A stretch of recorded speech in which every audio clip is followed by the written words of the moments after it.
Welcome back to the Ride Laugh Podcast. If you love mountain biking, you are in the right place.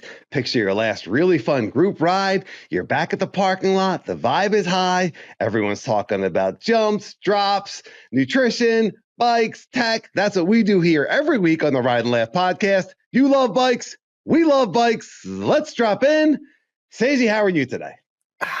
I'm ready for our next therapy session, my friend. I got my therapy glasses. I got my tissues ready.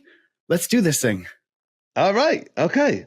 I saw you put the glasses on and I was like, oh, we're doing like some sort of nerd theme here. And then you said, oh no, therapy and tissues. What kind of therapy is this exactly? They need tissues? This has nothing to do with taint therapy, I hope. I hope the tissues are for crying. Yes. Oh. I just got a visual.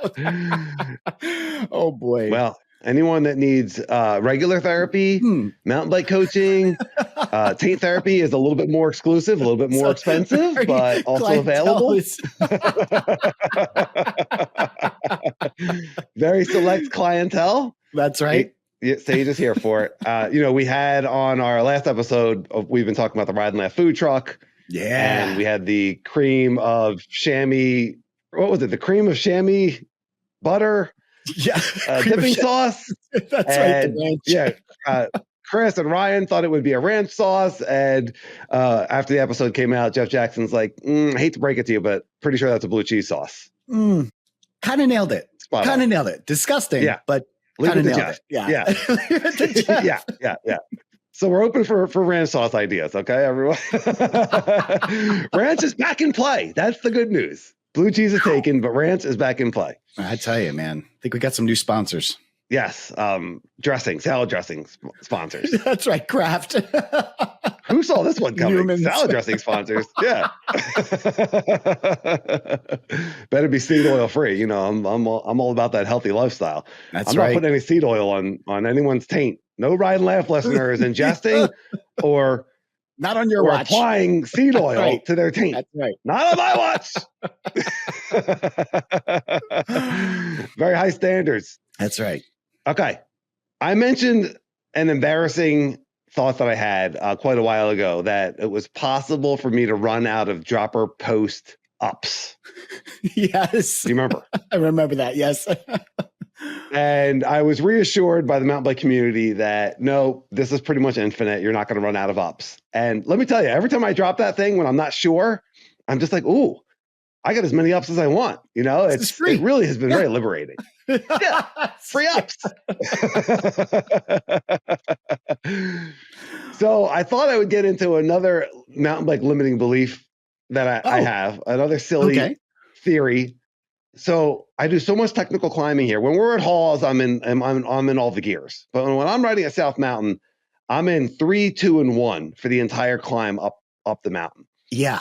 And I just feel like, am I going to wear out those cassette rings so much faster than the rest of the cassette that I should be?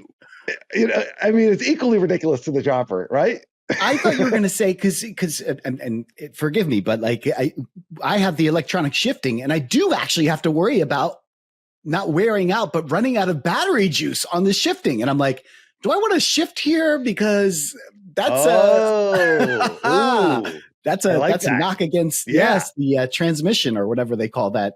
Electronic shifting. Yes. That seems like a very silly thing to worry about. And it's nice to know I'm not the only one that's worrying about really dumb things on the ride. Like as you're climbing a technical trail, do I have enough battery to change gears? Yeah. Yes. I'm being very liberal with my gear changing here, and in my mind, I'm like, should I get out of this gear? Like I'm going to wear this gear out. I'm going to need a whole new cassette. And who cares, by the way? I mean, how often do you go through a cassette? Like what a silly thing to worry about. Yeah. You know what I mean? But do they make those?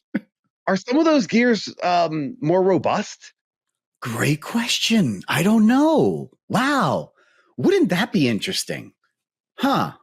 I guess the front chain ring would wear out way before. Yeah, but those are robust. They are thick. Oh, that's true. The front would be a little bit more robust. Yeah. Yeah, they are. And we bang up the front chain ring a lot more. Especially if you don't have a bash guard, we're knocking teeth off of those things. So are you not running a bash guard? They get wear that I do believe I am running a bash guard. Okay. I like to. I'm not sure that the Pivot has a bash guard. Oh, I'm rocking one. I broke a chain. You know, those 12-speed chains are so thin, and yeah, you could be in great body position, and it sometimes your timing is a little bit off, and then bam, one big hit to the chain. Yeah. So yeah, I got a bash guard, man. I stopped messing around. You and I have always wanted. We have always wanted bash guards on our bikes. I can't tell you how many, and usually the bikes are set up to be able to mount them with the tab. I forget what they call them, ISCG tabs or something like that. But nonetheless, we've always gone out of our way to make sure that there's a bash guard on there because we were always doing lifts and log overs and just like, that sort of tech. We always like technical climbing. Out here, it's like even more intense because you're not, a log over, at least is wood. This stuff's all rock. I know. So, yeah, big fan of the bash guard. I feel it. Did your bike come with one? The Stumpy 15 come with the bash guard, or did you have to add it? No, I had to add it, and it should, because that Stumpy 15. If there's one common thread that most people say on the Stumpy 15 is that low bottom bracket. And I have it set to the highest spot. Everything's set to the highest. Yeah, I'm still banging it in on stuff, and so. Yeah, I had enough. I'm like, I'm done. These chains are expensive, bro. They're like 35 plus now, 40, 50. I don't even know, but they're not cheap. Oh, yeah. Yeah, no, they're not cheap, but it's also like it's one of the more annoying mechanicals. Flat tire, like, okay, throw a tube in there, but broken chain, like, and luckily it's not something that we deal with as much anymore. I mean, when we were single speeding all the time, gosh, and I was breaking chains constantly, but I was like single speeding like a 3218 up the monster climb at Wiss, just the amount of pressure we were putting on these bikes. It was just like absolutely intense. Yeah. I know. Breaking a chain's one of the more annoying mechanicals. What's the most annoying of the standard mechanicals? What would you say are the standard mechanicals, right? Flat tire, broken chain, shifting issues, squeaky brakes. Does that count? That's just not annoying. Really, yeah. A rubbing brake, a rubbing brake pad, like that could be a real problem. God, yes, the bent rotor. That might be it. That might be the most annoying when you can't stop really your brake pad from rubbing the rotor, and it's just like every pedal crank of a climb, you're just like, this is harder than it needs to be. This is harder. Like, it's just so demoralizing. It really is. That sound. And you're like, oh my son of a, even though it's probably a watt, not even like a half a watt, but still mentally, totally messes with you. Yes. Yeah. So, all right, let's couple it with an out of true wheel. So now the wheel's out of true. And so then every time the brake rotor goes around, it's rubbing the brakes. And now you have like this like kind of lopsided wheel and you're rubbing the brake and you feel like it's slowing you down. Yeah. I feel like that doesn't even happen that much anymore. Right, with carbon rims and the aluminum rim technology, like you don't see. We used to get knocked out of true all the time. You see wobbly wheels all the time. Yeah. Gratitude. I know. I haven't, and I've heard that aluminum rims have come around. I mean, they really have. Me too. Main reason for us switching over to carbon. I mean, yes, they were light, but man, they would hold the trueness of it. They were so stiff. But I don't even hear about aluminum people complaining about that anymore. So. Yeah, kudos to the industry coming around. What about aluminium? What did I say? Did I say aluminium? Aluminium. No, you said aluminum. But what about aluminium? What about our friends in England? Let us know. Ride Laugh one at Gmail. You son of a gun. I stayed up for hours practicing like aluminum. Yeah. And then you woke up in the middle of the night. You were like, aluminium? Wait, which one is it? You had a nightmare. Wake up all sweaty. I'm British. Turning English. Yes. We're just gonna have to go to England to ride. We already got the nomenclature down. Lads. Hey. I love the way the English guys talk, man. The English. Oh yeah. I've said this before. The English vibes, like the British guys when they're out with their buddies. The vibes and like the lads and the whatever words they're using, I love it. I love it. It's so fun. Yeah. Yeah. We need to adopt some of those. I gotta watch some videos and write down some words and adopt some of them. We need some English friends. The Jones brothers come to mind. I love those guys. Oh, hilarious. Yeah. Oh my gosh. The Jones brothers are hilarious. Good. Yes, absolutely. Yeah. And such amazing riders. Yeah. Okay. We talked in the most recent episode, and I want to share a few things that I thought this week about that. And we talked about like giving grace to trauma in our lives on or off the bike and being able to process that and give ourselves time to like kind of digest everything that happened. And something that I heard that resonated with me was taking a step back to get a running start so that you can move forward. So sometimes the natural part of moving forward, if you come up and you come up to a stream and it's wide and you can't step over it, you got to take a few steps back so that you can get a running start and then jump over it. Yeah. So sometimes in order for us to keep moving forward, it's just natural that we need to go backwards. Yeah. Yeah. It feels unnatural to say it, but in practice, it's absolutely true. Yeah. I love that analogy, Danny. Yeah. That's a really good one. Yeah. So anyone that, I told that story and already there was a comment in there like, hey, I really needed this today. This is exactly what I needed to hear. And that to me is one of the reasons that we do the podcast. Yeah. Is to be able to just like help everyone raise their collective vibe or get to wherever they're going or be okay with where they are, just all those things. So I appreciate everyone's feedback. And you can comment on the YouTube and also Ride Laugh at Gmail. Yeah, you know what? One of the things that we did not talk about, but is somewhat related, is you and I grew up in a time, and I'm sure that a lot of folks can kind of relate to this, but like there's this whole like guys don't talk about emotions, we don't cry, we don't do anything. I grew up with that, and not that my dad would ever make me feel bad about crying. And I certainly cry at the drop of a hat now. Ever since I had kids, I cry all the time. It's ridiculous. But before I had kids, I never cried. I could probably count on my hands. I've never seen you cry. Well, it'll happen. Yeah, you hurt me enough times, Danny. Let's make it happen. You're like, well, yeah, I'm the guy who stays on my bike. You're the one who falls off his bike, and so yeah, like I don't, I'm not in pain like you are. But no, I've seen you after some pretty nasty crashes, and yeah, there's no tears. Yeah. I totally agree. I didn't mean to interrupt. Yes, I totally agree. There's definitely a boys don't cry sort of kind of mentality, or men don't cry. And there's definitely a walk it off. Oh yeah. Sports wise, coaching wise, you know what I mean? Just walk it off. Like it hurts, walk it off. Yeah. Just get through it. Just keep moving forward. And I think that's a little bit of what we were talking about last week. So, but I apologize. Sorry to interrupt. No, I forgot about the walk it off. That's a famous one, right? If you're in the sports, if you were into sports growing up, you probably heard that one from your coach or your dad or mom, walk it off. Mm-hmm. It's like, geez Louise. Yeah. Maybe you've even said it to your kids, like we repeat these patterns unless we're aware of them. So Ride Laugh Gmail, YouTube comments, you know what I mean? Like what did you get from your parents? What did you get from your coaches? And does that come into your mountain bike life? Does that come into your regular life? I'm proud to say that I have adopted many good habits, and one of these things that I've learned from my kids' generation, my kids are, close to their 20s. Well, one is in their 20s.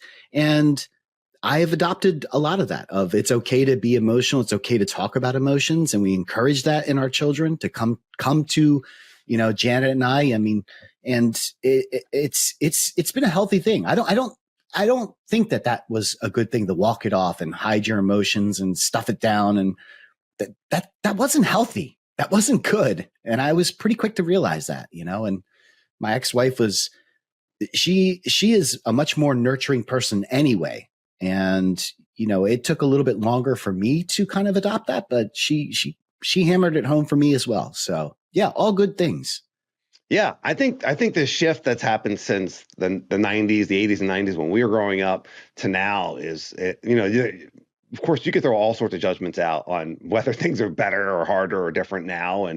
But I do think that shift for being in touch with our emotions and that being okay is really healthy. And I do think that we're moving, I'm a positive type of guy. And I do think that as a culture and as a world and as a planet, I do think that we're generally moving in a good, better direction. I know that people would like to debate that, and that's okay, but I choose to believe that things are getting better and always getting better and that there's always opportunity. I'm not someone who easily cries.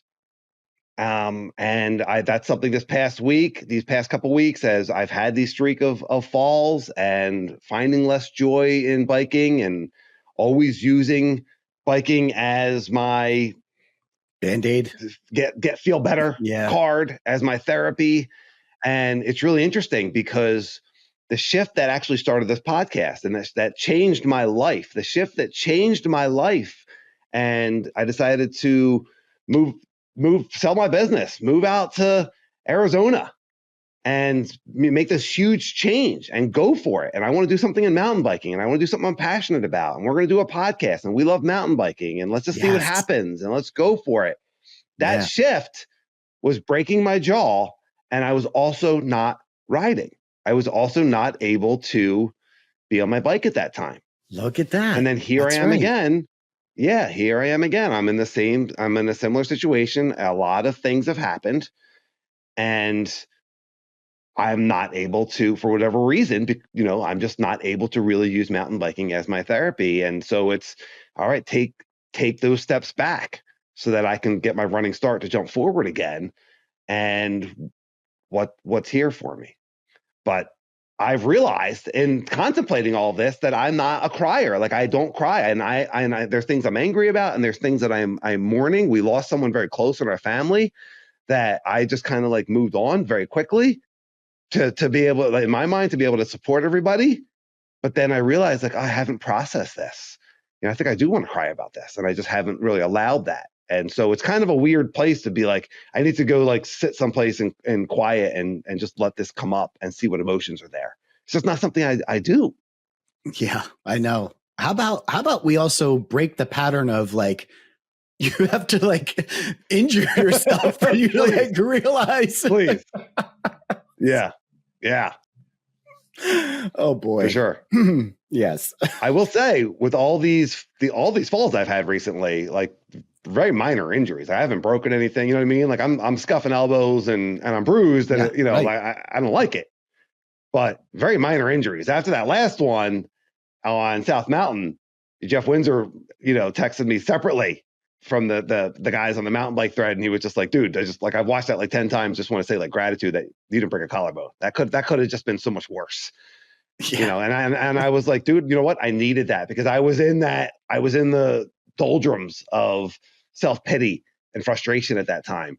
And then a friend just kind of like offers like a little bit of a branch, a little olive leaf, that you can, a life preserver, really, of saying, maybe this is good, because this could have been a lot worse, and so just starting to see that glass as half full.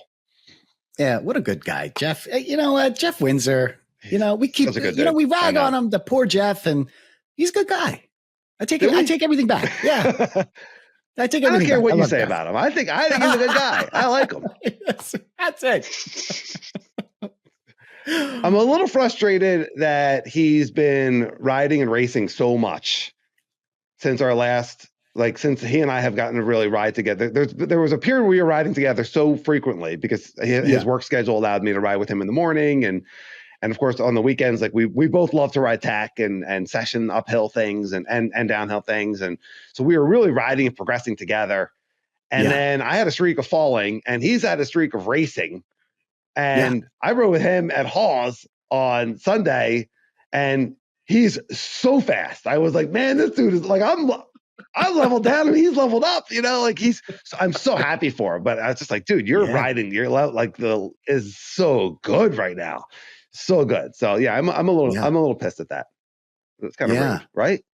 No, it's not rude. It's a natural feeling. Absolutely. I mean, one of the things that our buddy Logan out here on the East Coast, one of the things that he's always told me was like, he rides with a bunch of Enduro racers. Like these guys are if they're not pro level, they're damn near close to pro level. And he's like, super talented. He said, I was where you were at. And it just like within 3 months of riding with these guys, like my level has jumped up. And I'm like, Logan, your level, like if he's leveling up and he's already that good, I was just like, wow. But he's right. And in Jeff's case, he's racing, he's pushing his limits and he's being surrounded by other people that are pushing his limits. And it's coming out in his riding. Talk about a guy that doesn't fall, by the way. I mean, I could probably count on my hands how many times I've seen a video of Jeff falling. It doesn't happen. That dude is a complete rider. He is. And Jeff, if you're like, don't jinx me, guys, we don't believe in jinxes. We let that go. So that's right. Yeah. I don't jinx. Oh, did we jinx you? Oh, so sorry. Yeah. Are you back down to Dan speed? Oh, how about that? Yeah. It's an excellent point though, because all the guys that have been doing the Arizona race series, right? There's 3 of them. There's Sunrise, there's Flagstaff, and then there's Halls, which is coming up on Saturday. But the guys that do all 3, like they're almost always going up a day or 2 early, and they're sessioning the course, and then they're riding the course, and they're riding as fast as they can, and they're looking for speed, and they're looking to perfect their technique. So less brake, more traction, more pumping the trail, whatever that is, and certainly riding with really high level. All 3 of these races have really high level courses on them. So I can't imagine racing Sunrise even, like crazy. Yeah. But if you want to get faster, I think there's something there. Racing doesn't appeal to me, but I do like that part. That part's pretty cool. Yeah. I feel the same way about racing, but I do have an itch of wanting to try an enduro race, as you know, and I feel like that's going to happen for me. The timing of it has not worked out for me as of yet, timing and location, but that is something that is on my list. I'd like to at least try it once and see. Yeah. I don't know. Like I am scared. I am scared because I am a competitive person, especially in that environment. And I don't want to push myself to a limit that I can't escape, where I'm committed to this speed. And there's a feature and I'm just like, oh my gosh, I'm going way too fast for this and it's too late. That's the thing that scares me the most. But maybe a little bit of that is also you're pre-riding. Healthy. Sure. Yeah. I mean, you're pre-riding, so you should have an idea. And I will not to speak for Jeff, but I will give you some feedback that he gave me after his Sunrise race and his Flagstaff race. He started to realize that the pushing was slower than just flowing, just riding his ride, having fun, versus pushing, and then maybe having a break in, into a corner because you're going too fast, or not hit a feature correctly because you haven't lined it up because you're just go. So there is this like race your race, ride your ride, race your race. You certainly want to be able to go fast, but also being able to relax into it and have fun probably does make you faster. I mean, isn't that the truth, right? I mean, that's the key to life. Is that the key to racing per se? I don't know. I mean, like, I don't know that I see the pros. Like when I'm watching UCI downhill, those guys and gals are absolutely smashing it to the wall. And I guess there's a difference, but that's their right? comfort level. No, they're comfortable at that. They're not. I go. You know what? It's a great one, Danny. It's a great one, and I know you don't watch the UCI downhill, but I think I encouraged you to watch this one as well. It was the last one they did in Canada with Jackson Goldstone, who is a phenom. He's literally a kid. He's like 20. Yeah. I think he's like 19 or 20. And he's from Canada. Yeah. So he has this added pressure of like, he is racing in his home country. He's racing for the #1 overall against. I think I watched this. I'm pretty sure that you told me to watch this, and I believe I did watch it. And Jackson, he won by like 3 seconds. Yeah. He smashed it. And he said he was so uncomfortable. He was out of his mind. And man, to credit what you're saying is like he had to let the body do what it was going to do, but he was absolutely pushing limits. He was uncomfortable at times, but maybe what you're trying to say is there's comfort or flow in being uncomfortable. Like you're so uncomfortable all the time that maybe that's comfortable, in a weird way. But I don't know. These folks that are at the highest level, I often feel like you do have to go there, but they're getting paid, right? This is their job. It's different. It's different than, me and you and Jeff going out for a race. Yeah, we haven't interviewed, we're amateurs, through and through. We haven't interviewed any pro riders to get that perspective. Maybe we'll get Stephanie on at some point because she's obviously done high level races. That'd be great. That would be great. Yes, please. Yes. Yeah. Come on, Steph. I guess I have to ask her. She's like, what? What do you mean? Ask me, dumbass. But yeah, I think that the pro racer is just a different animal than the amateur racer. So whereas an amateur racer, you're going to say like, go out and be comfortable and push it a little bit. You're going to pedal at spots that are flat when normally maybe you wouldn't pedal. Maybe you'd recover if you were just riding it, right? You're going to be putting in a little bit more work. But as far as going faster than you're comfortable with, at any skill level, if you're going too fast, you're going to eventually make a mistake and maybe go slower. So at what speed can you get to where you can ride maximum speed without making mistakes? And there has to be flow in there also. It can't just be go, go, go. And a pro rider probably can enter the flow state. If you got to that level, you don't have a problem getting into the flow state.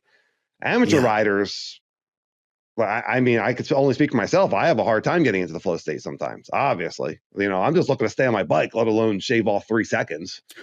People are like, you going to do the race, the Halls Enduro race? I was like, I don't need a race to tell me I'm riding slow right now. Like, no, I'm not doing the race.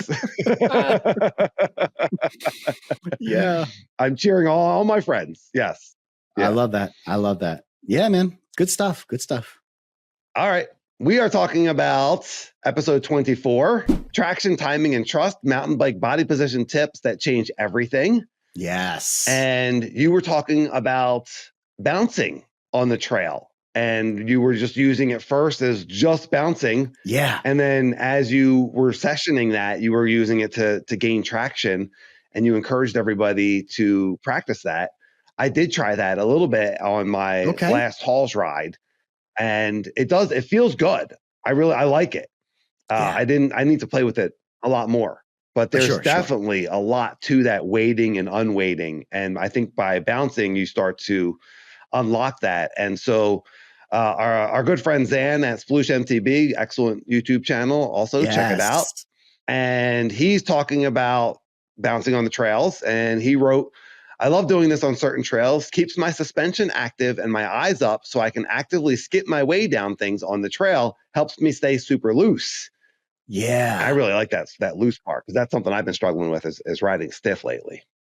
Yeah. Well, it goes back to the racing thing too, right? Loosen up, going with the flow. And it does. I have to admit, it's really fun. Like I can't help but like to smile when I start bouncing on the bike. It does feel like you feel like a kid again, just like boing, boing, boing. And then, when you see the benefits of that actually, surface where you're just like, oh my goodness, like you're getting purchase in spots that you normally wouldn't have gotten purchase. And that brings another level of smiling to your face. You're just like, oh crap, and it's just, Danny, it's an onion. It's an onion and I am unraveling it. And I'm crying a little bit because it's an onion. Yeah, you're releasing all your emotions into the onion. This is beautiful. And then you're going. It's like crying going down the trail. Should we name this technique something? You know what I mean? Like a pogo stick. Oh, crying and bouncing. Crying and bounce. I think Ride Laugh actually is probably much better than cry and bounce. Yeah.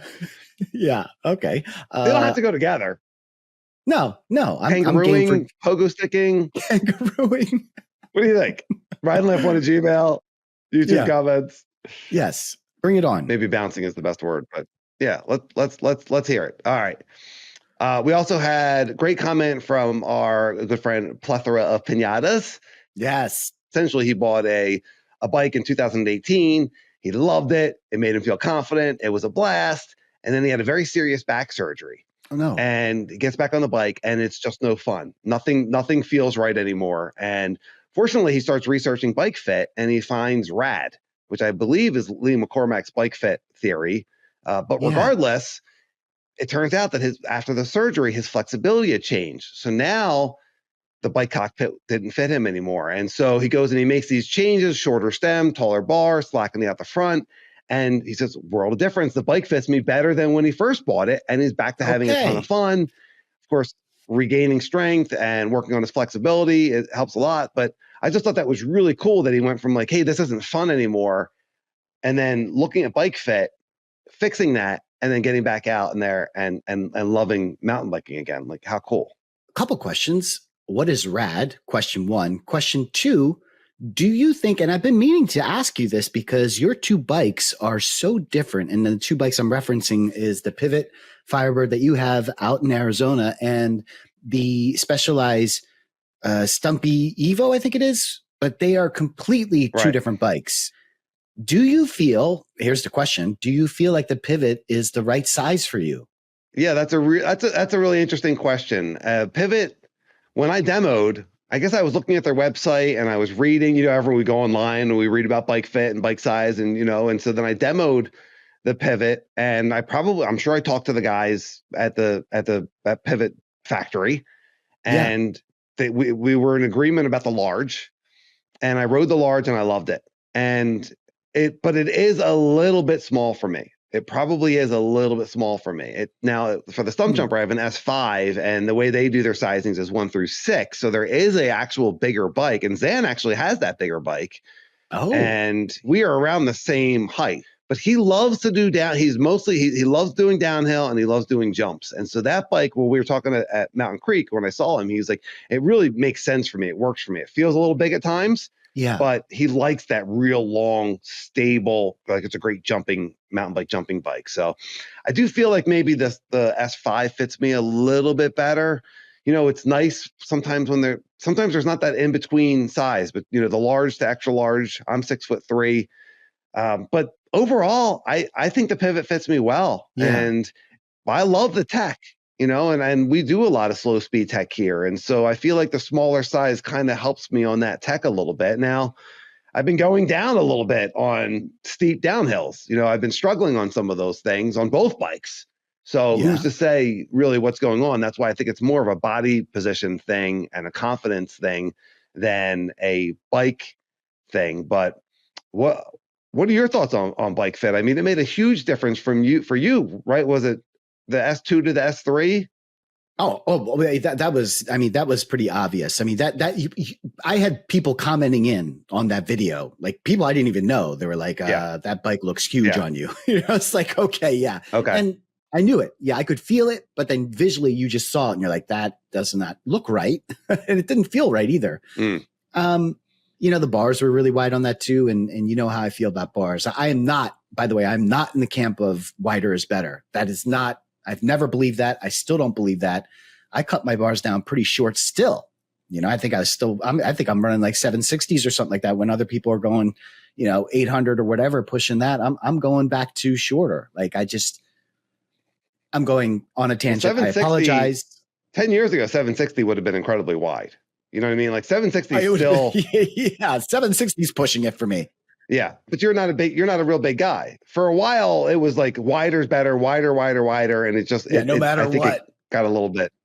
Yeah, because it got a little crazy. In a sense, it does. It does make it more stable, right? You're just the wider you go, the easier it is to handle it, right? You don't see a giant bus with a tiny steering wheel. Giant bus has a big old wheel, right? And it's the same thing on a bike. The wider you get, the more stable it can be. But it also introduces a lot more problems, especially in the type of riding that we like to do. Like if I was focused just on downhilling, maybe I would consider it, but we're doing climbing, we're doing tech. I need to be able to have it move around. And I also feel like my shoulders need to fit the bars. This is a massive tangent. And I apologize, but yes, my shoulder width feels better with the bars around that 740, 760 mark, depending on which bike I have. Going back to the Stumpy, and the thing that I love about the Stumpy now is how much aggressive the Geo is compared to the Ibis.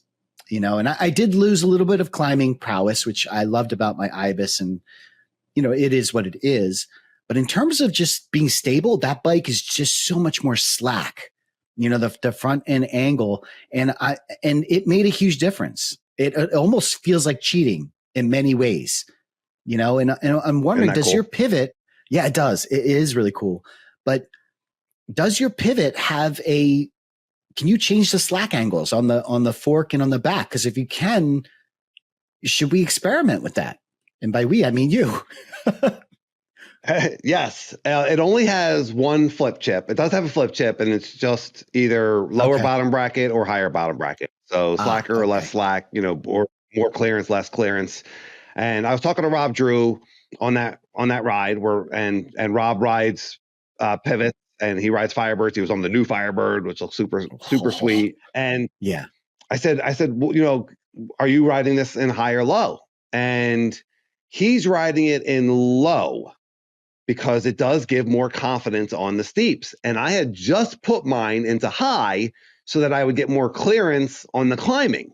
Oh. And because I've hit my bottom bracket so many times, like that little rubber protector is a little bit slashed, you know, it's got some knife marks in it, you know, it's been in a couple of fights with South Mountain Hobo, and it's losing. It might look like I get attacked by that bike's been attacked by a javelina, you know. Ryan's like, why does Dan's bike look like it's been attacked by total tangent. Okay. What do you think a group of javelina is called? Because Ryan told me this, and it's awesome. Oh, there's no way I'm going to get this. Go ahead, tell me. Do you have a guess? I'm curious if you have a guess, because it sounded like you were going to say something. I was, and then I was like, no, everything I say is going to be stupid. So no, I'm not going to say that. That's why I wanted you to say it. You son of a gun. Brooke Windsor's like, come on, Dan, make him say it. He just gave me such a hard time. He jinxed me.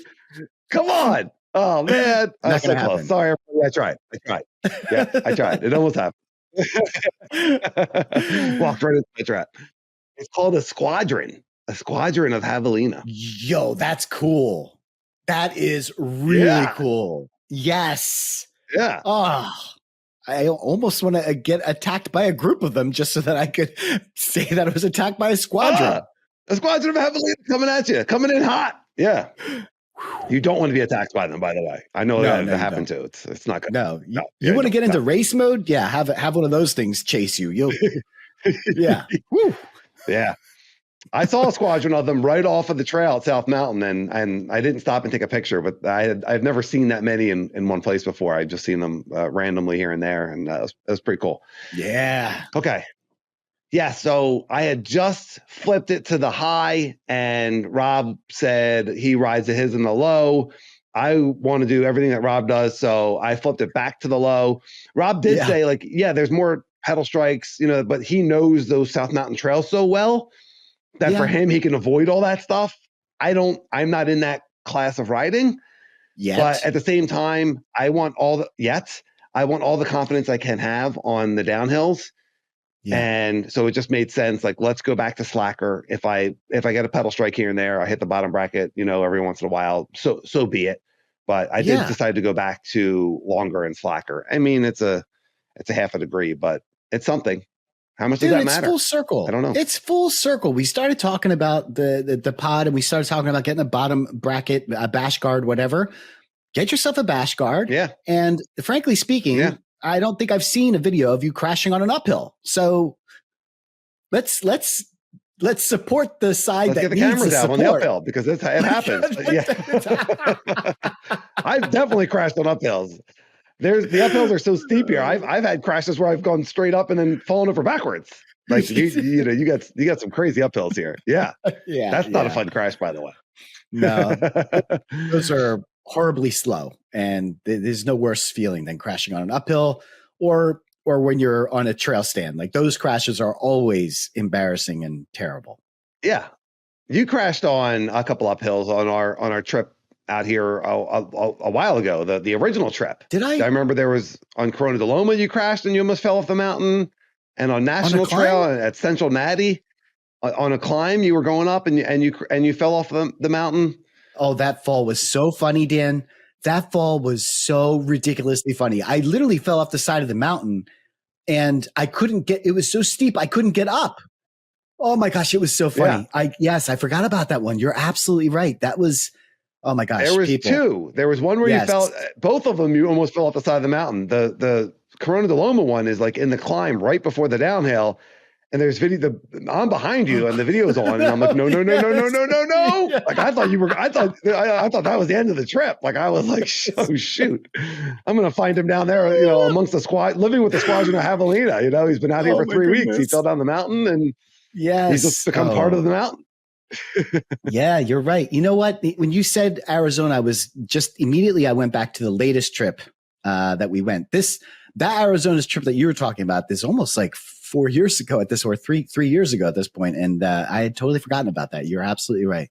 Yeah. That one on CDL, that one is if you fall off, you may fall off the mountain type of one. So I would be more likely to commit and try it if it was, but it's almost not worth it. And Jeff Windsor has come really close to it, and I've said to him, like, you can get that. If you're feeling good and your speed's good, like you got that, he can definitely unlock that, which is cool. But, and I'm sure you can also, man, you're riding you too levels and levels better. And yeah, mine too, as well. Absolutely. Yes. Yeah. I mean, anything's possible. We're getting better.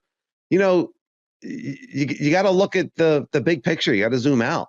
And another thing I was thinking about, well, we're all over the place. we really are. Cause I'm going back to the beginning when I said step back. Oh, we're talking about mountain bike, the cockpit. That's right. Oh, okay. All right.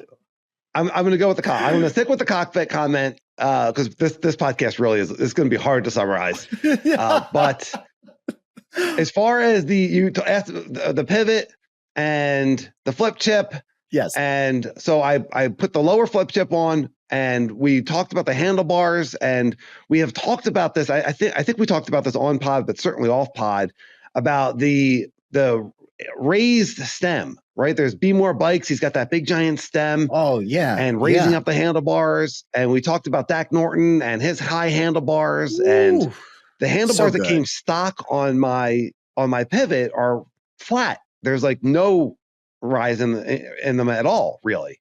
Very, very little back sweep. Yeah.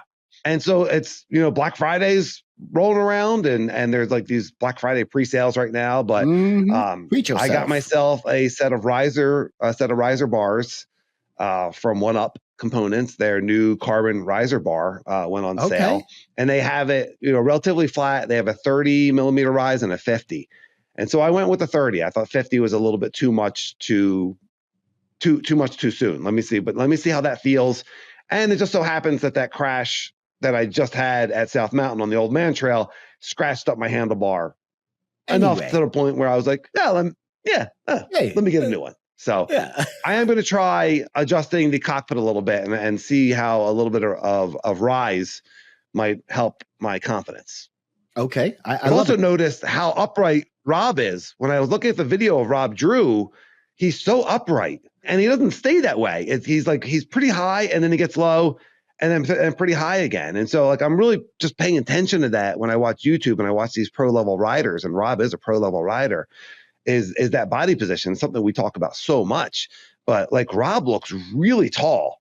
How much of that, and then he gets low, but then he's back to being tall, and he doesn't seem to get all that low either. So how much of that is personal style, and how much of that is that's the way that we should be looking to emulate? Well, before we leave the handlebar, I do want to answer that question, but before we leave the handlebar question, watch out on the back sweep, because too much back sweep is going to push you farther back on the bike. So just the rise is one thing, but the back sweep is another. Regarding Rob Drew, I mean, I was watching so much of that footage. Thank you, Vaughn, by the way, for sending the high res footage of that.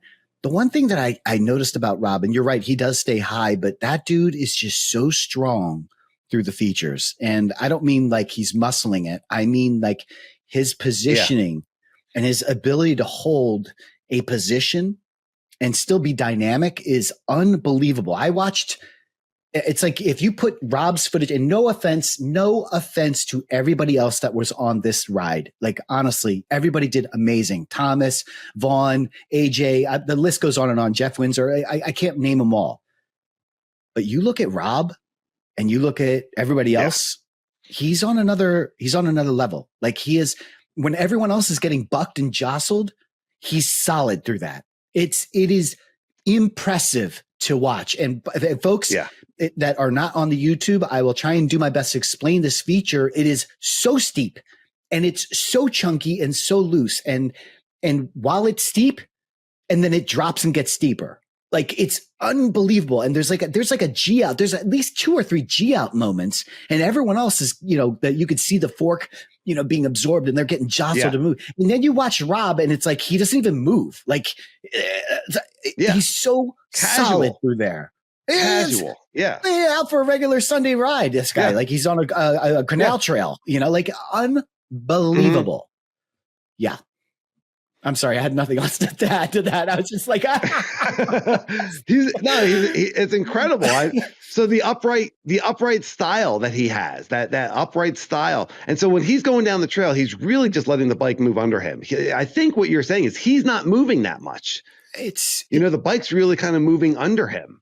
It's a combination of so many different things, and this is one of those things where I'm so jealous that you could and you do get to ride with Rob Drew, and you can pick his brain. And even if you're not picking their brain, just being able to see somebody do these things, and you just kind of pick it up yourself. And those are the types of things that I would be picking Rob's brain about, and you're talk about what a guy. Like, this guy is willing to talk to you. He's willing to answer questions. He's not one of these pros. Like, he's so cool. No. Yeah, I can't talk to you. Yeah. He's like, let me tell you about it. And you're like, holy crap, this is too much information. He's that good. To answer your question on the upright, it's hard to say, because as upright as he is, I also still notice, like, his chin is still relatively far forward, which, again, like, this is one of those things, like, we went to Natalie and Aaron was telling us about this, and now I'm just seeing it everywhere. I'm seeing it everywhere from riders that I respect. And I see the opposite happening too. And I'm just like, oh, wow.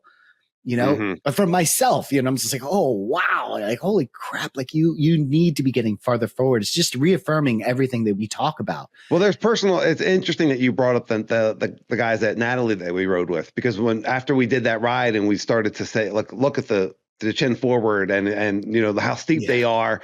And if you were to level that out, it looks like their regular riding position, even though they're on these crazy steeps. And everyone had their own style. Some guys were taller. That's right. Aaron got lower than Patrick, and Rylan was kind of somewhere in the middle. But the common thing was that they were strong and they had their chins forward. That they weren't hanging off the back of the bike, that they were in that, like, really solid attack position. So there's things to play with there. I want to play with a little bit with being a little bit taller and then getting low. If you're doing that change of altitude, we talked about that going back a lot of podcasts, that change of altitude. And Rob said that. Rob is when you talk to Rob and when you come out here, we'll get a ride with him. He's a mountain bike tactician. He loves mountain biking. He loves helping people. He's just like an all around. He's just like a great dude. And he was talking about that weight transfer and keeping your chin forward, being able to stay forward so that you have more room for movement when things go wrong. If you're all the way back, you don't have any room. You don't have any buttons to push, I think is the term he used. There's no buttons to push if things start to go wrong. You've already used it by being back. So if you're forward, there's things that you can do. Now, when I fell, we didn't really get your analysis of that fall of mine on Old Man Trail. I was somewhat forward. I took the wrong line, but do you think, was there anything in there that I could have done to save that? Because the handlebar turned and like ripped out of my hands. Yeah, everything about that was all in the moments before it. There's nothing in the actual moment, and obviously there was nothing after, because the after was a crash. But that was all pre-move. When we talk about that, right? The hardest part of these slabs is oftentimes the getting into it and then the end. It's rarely the slab itself, and I'm saying a slab. Right, this really is a more of multiple ledges on a very steep angle.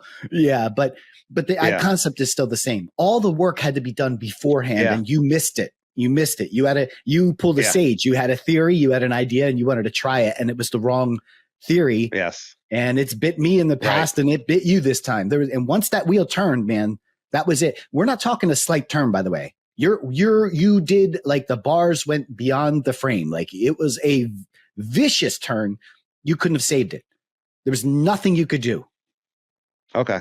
All right. I was curious what you saw there, because I didn't see anything that I could have done differently. I was curious if you would have said, well, if you still could have pushed through, or there was still something that maybe I could have done to save it. But okay. It was over before it started. Yeah.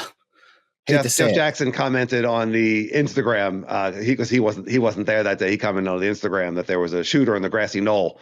Because if you watch it, it does kind of look like someone like with a sniper rifle just shot me, and like all of a sudden I just fall. You know what I mean? Like I just fall forward. Yeah, like everything just went wrong really fast. Absolutely.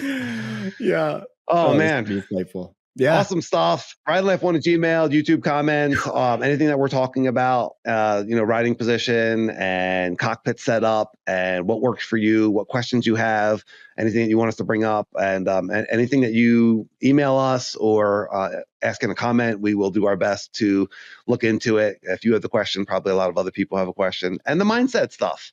As far as like having a bad streak of crashes and giving ourselves space, backing up so that we can move forward, giving ourselves that grace, and being able to feel the emotions of life and trauma. We all have it. We all have our stuff that we're dealing with. So, let's not be so hard on ourselves. Listener, don't be so hard on yourself. And Dan, and Sage, you talked about, very candidly about your journey of forgiveness to yourself. And with me, I think it's more of just being able to give myself compassion and grace for everything that me and my family have been through, and process those emotions, not just get up and walk it off. It's okay. So I'll let you know if I can open up myself enough to sit and cry and have a good cry about it. I'll let everyone know, and if that helps, I'll let everybody know. It's a weird thing to say. It's not something that we don't want to admit necessarily, that there seems to be a weakness around crying. Is that lame? Is that old? Is that just like my old 90s dude mentality? Yeah, it's totally lame, dude. I cry all the time now, man. Yeah, it's actually embarrassing how much I cry now. I cry commercials. It's the kids, man. The kids did it to me. You always said that. I know, but it's good. It's good. Do you feel better after a good cry? Yeah, and is it a good cry, or is it just tears, or are you like sobbing? Like, do you get to about to say? Yeah, there's difference, right? Like sometimes it's there's just levels to these things. Yeah, there are. Like in a movie, there's levels to it. Yeah, yeah. Like a movie, I'll tear up. Tears just fall out of my face. Right. The last good cry I had was probably my mom's funeral, and then once again when we had her memorial ceremony, like a couple years later. I cried, and crying itself is violent is the wrong word, but it's much more. It's like a volcano, and it erupts, and it just sobbing. It feels, yeah, I mean, we're not wailing, right? It's not like, I mean, nothing wrong with that, but like it's you could, yeah, you could allow whatever you need. That's the whole point. Allow whatever you need. It was a volcano, and it just erupted, and you just like all of a sudden, like I just couldn't stop all these like tears, and like I was with my ex-wife at the time, and she just gave me a big hug, and felt really good. It felt really good to just release that, like it's cathartic. Yeah. I don't know if that's the right word, but what I'm saying. I think it is. I think afterwards there's that release, and that, that just getting that energy out of our bodies, just that whatever it is, whether it's guilt, anger, sadness. I think I'm learning that there's really something to that. So Ride Laugh 1 at Gmail, YouTube comments. I know that's some heavy stuff, but we're all human. We're mountain bikers, but we're human beings. The truth. Also. Yes. And if the humanness of my being is going to get in the way of my mountain biking, I got to do something about it. And if that means I got to cry, I'm going to cry. God damn it. That's not the right attitude. Onions. Come on, bring it on. Yeah. Kick me in the nuts. I got to get a cry going on here. Hit me. Dan, I'm pretty sure you're doing it wrong. Yeah. Okay. All right. Well, I will be open and candid with everyone, because if it helps anyone, and I'm going through, if my journey helps anybody on their journey, and your journey helps me on mine, we're all in this together, everybody. That's right. We appreciate everyone listening. We love everybody listening. So with that in mind, Sage, your mountain bike gratitude of the week. Once again, I'll keep it light, my friend. I just finished doing a review, and so this is fresh on my mind. I got new shoes, man. I got new shoes from Pearl Izumi, and so much gratitude, man. Love these shoes. The old shoes that I had, I was using them for about a year and plus, probably almost close to a year and a half, and they finally gave out. I got myself another pair, and just so much gratitude for those shoes. I mean, it's amazing how much abuse we put on those shoes, especially. They get no love. Yeah. You know what I mean? They get no love. And my goodness, man. Yeah. So thank you, Pearl Izumi, for creating such an awesome shoes. Tons of gratitude. Check out the Trail Stage channel. If you haven't already, you should be subscribed to Trail Stage as well as Ride and Laugh. You should be liking and subscribing and commenting. But definitely on Ride and Laugh, and definitely check out Trail Stage. He's got great videos. There's a lot of Sage and Danny on there. There's other riders on there as well.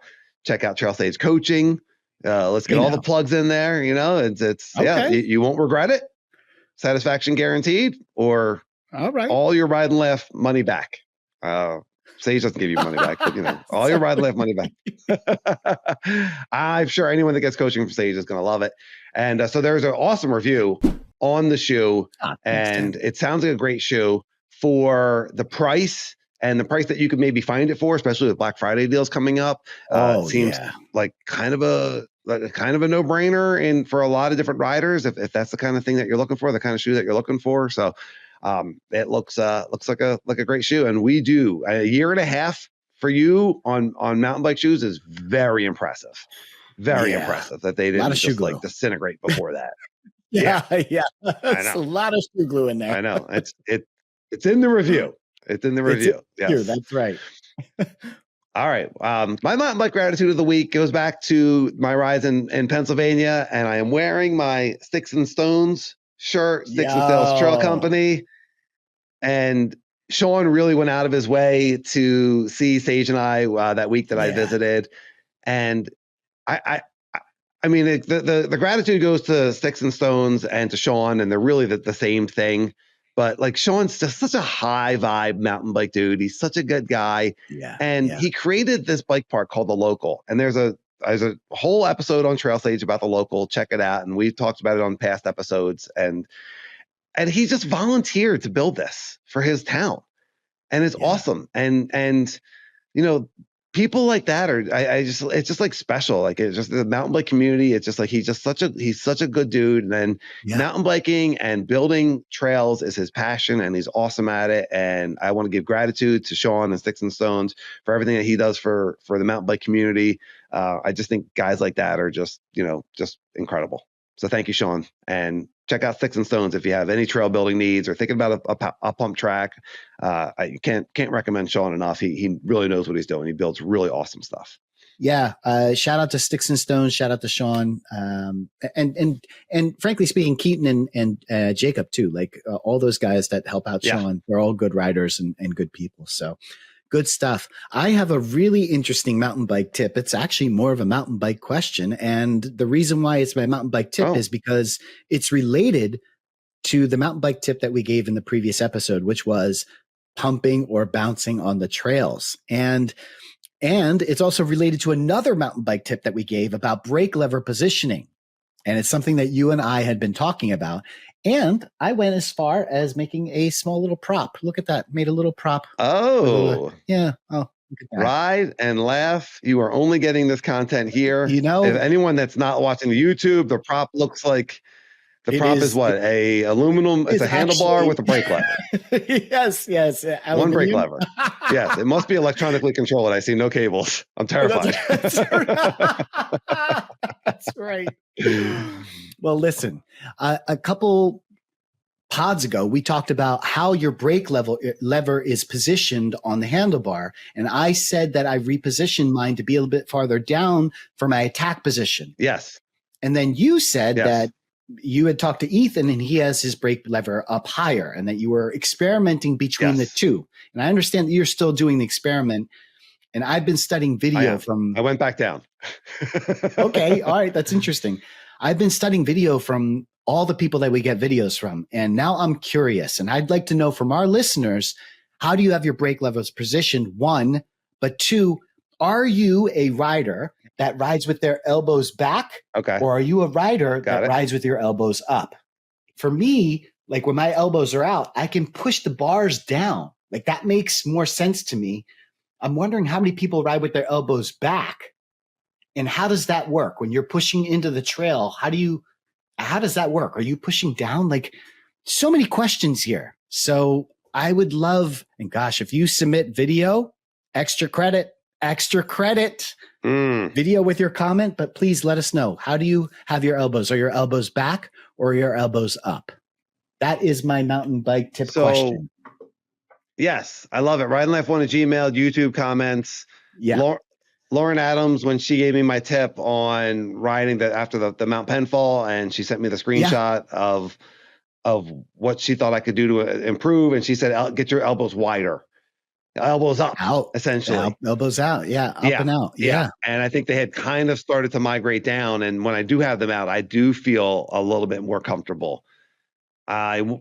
But then I look at pro level riders and they got their elbows back, and maybe there's something to do with speed there, or maybe they go up and down, So, but where do your brake? What is the ideal position for the brake levers if your elbows are going up and down? So, really good question. Are you an elbows up or elbows back rider? I used to be an elbows back, but after my mountain bike beginners class, I changed, and now I'm really coaching class. Yeah. Yeah, the coaching class, they had us putting our elbows out, which is one of those bad habits that I had to break. It was really hard for me to get my elbows. It's not natural for me. Yeah, me too. And I'm watching Anson, who's he might be a pro level rider. That dude hit my instructor. And my goodness, like when his elbows are out, he's able to push the bar down like so much more easier. I'm like, oh my gosh, it makes total sense. Like from a physics standpoint, that makes sense to me. Like if your elbows are out, you could push the bike down into stuff. Whereas if your elbows are back, you're working different muscles. It's very hard to get the leverage down. So, and I'm not saying that one is better or right. I'm saying that that's what they taught me and it makes sense to me. And I've been using that. Right. And it's been working. So, but yeah, if you do a push up, it's much easier with your elbows out. You can use your chest muscles. Right. If you have your elbows in tight, you're just using your triceps. It's a lot harder. So, maybe it's a stronger stance also having your elbows out. I don't know. Curious to see this is why it's what a the question. feedback is. Yeah. Yep. I will say, since you took that class, and I know there's multiple different things, but since you took that class and refined some of your fundamentals, your riding this summer has been outstanding. Like, I feel like you've definitely leveled up. And there was hey, how about taking that backward step to be able to jump further?